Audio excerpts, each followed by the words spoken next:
project for which myself and my team won the NHS Wales Award in 2024 was for expanding non-cancer supportive care over a period of 18 months in order to address palliative care referral barriers, improving patient experience and reducing the amount of time that these patients spend in hospital in the year preceding the end of life. Cancer patients would on average have about 80 to 90% of them having palliative care expertise in their last 1 to 2 years of life. It can be as low as 20% for non-cancer patients, and we sought to redress this inequity.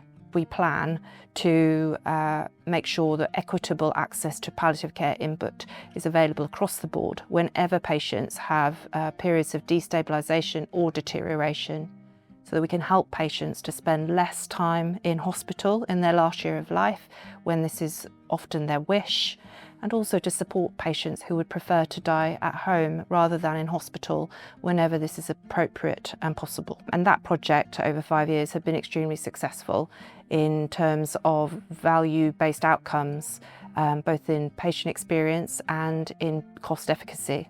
So we wanted to expand this approach to other non-cancer conditions, including advanced renal disease, advanced liver disease, and interstitial lung disease. It's very difficult with non-cancer patients to be certain when these people are going to be getting close to end of life, because they have a very bumpy trajectory. And so by seeing the patients earlier, we can work together with the referring speciality, and if one of those bumps does turn into an end of life phase, then we already know the patient, we're already involved, and it's much easier to seamlessly move into palliative and end of life care if we need to. Our referrers, when we surveyed them, told us that this is a very satisfying approach for them. They find this a much easier way to work with us, and 93% of them said that they're referring patients to us that they would not have referred to palliative care in the past. So we've successfully overcome the referral barriers by this different approach. The 3 new non-cancer patient groups have also been able to demonstrate other good value-based outcomes, including a reduction in bed days in the last year of life. We've taken this value-based data as an opportunity to underpin a new strategic plan in Cardiff and Vale, and this seeks to overhaul the whole of palliative, supportive and end-of-life care for patients regardless of diagnosis, cancer or non-cancer. We're going to build further on the success of the supportive care service. We're going to take on some new non-cancer conditions, new streams, and again hoping to show the same value-based outcomes in patient experience and efficacy of the service.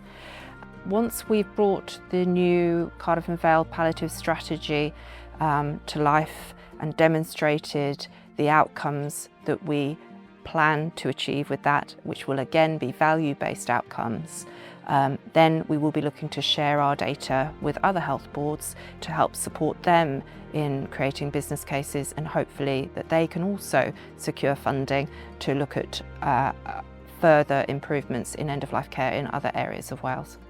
For other teams who might be wanting to bring in change and service improvement in the NHS, the advice I'd give is, first of all, just to understand that change is difficult. Anywhere in life, change is difficult. And in the NHS, where all of us who work here are doing so because we want to deliver better care to patients, everybody is motivated by that, but it does mean that change can be difficult.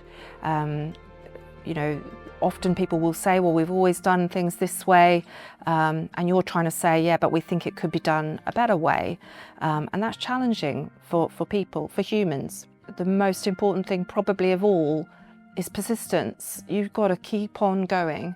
But ultimately, when you actually have a success in a project or more than one project, and you know that you're improving care for patients, that's hugely motivating, because that's why we're all here.